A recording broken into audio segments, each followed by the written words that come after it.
I'm in my basement lab and I'm running some trials of an acid-base titration, and I'm going to have a pre-lab video to explain what's going on here. I'll just give you the basics of what I'm doing right now.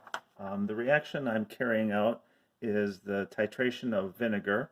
The main ingredient in vinegar is acetic acid. It has this structure, and I'm adding a strong base, potassium hydroxide. I've made a solution of that.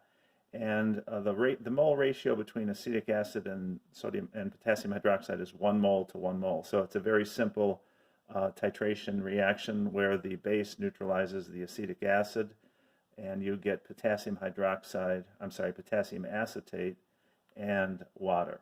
Typical acid-base neutralization reaction. The stoichiometry is 1 to 1.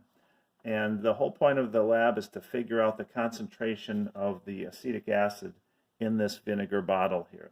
It has a label of 5% acidity on it, but what does that really mean? Part of your job in this lab is to figure out if the data that I'm collecting for you is going to give us a result that agrees with that number. Now, I realize this is kind of a crude setup that I have here, but it's the best I could do with the equipment that I have here at home. So let me just give you the overall strategy for the lab. What I'm doing is for each trial, I'm counting the drops of this strong base solution that I'm delivering. There's my base. And I dissolved some of this in some distilled water to make this solution. That's called my titrant. And I'm adding it carefully to the carefully measured amount of vinegar. And I've added some phenolphthalein as an indicator. And as I showed you in that other video with the Le Chatelier's principle demonstration, phenolphthalein turns pink when it's in the presence of excess base. So what I'm looking for is a pale pink endpoint here. And for each trial, once I count the drops of KOH that I've added, the drops of that, I can convert it to volume, and I'll show you how in a second. And once I get the volume of the base, I can convert it to moles of base because I'll know the molarity of the base. Once I get the moles of base, I can easily convert it to moles of acetic acid, and I can get the molarity of the acetic acid, and then finally convert it to mass percent of acetic acid. And that's what you're going to do in the lab once you get all the data from me. So the data that I'm acquiring so far looks like this, and I will give you a completed data table in the video and in the lab report that I put online. But again, I dissolved 2.0 grams of KOH. That's the best I could do with the balance I got at home, so 2 significant figures there.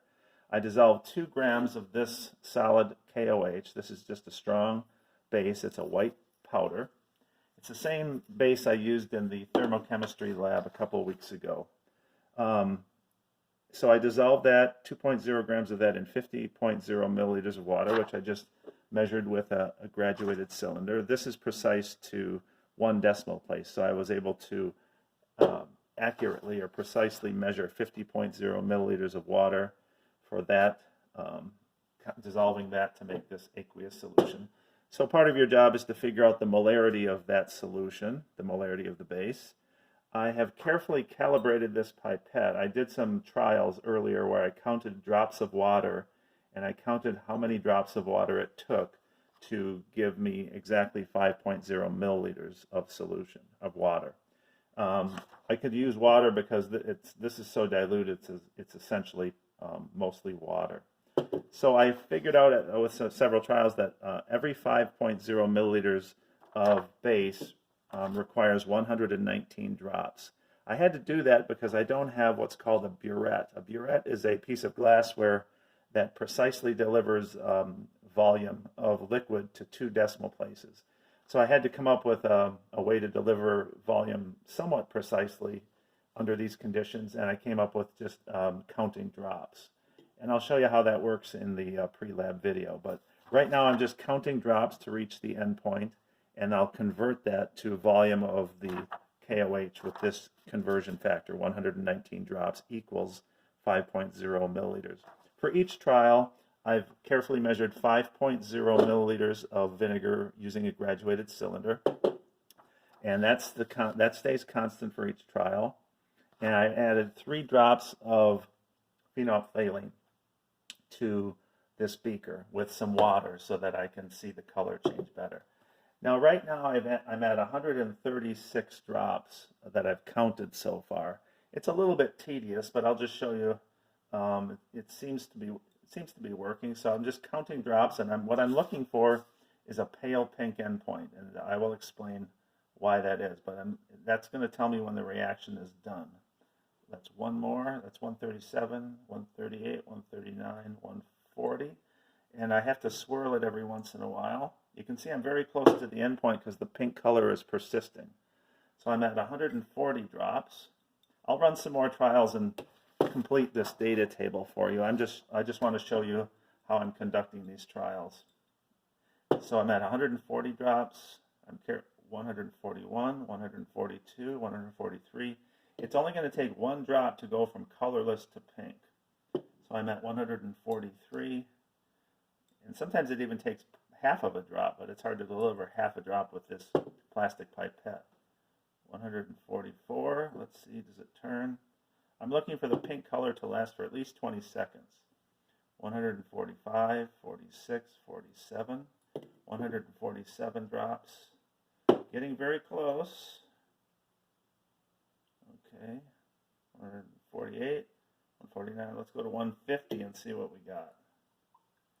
Okay, you can see the pink color. I might be blocking it. It's persisting longer and longer. This takes patience. 151, 152. And there you go. I see I overshot it a little bit, but 2 drops from that pipette is not that much. So what I'm at is what's called the end point. It's the point at which this phenolphthalein turns pink. But the end point and the equivalence point are really close together. So that's a good end point. And I just forgot how many drops I was counting, so hopefully that recorded it in the video.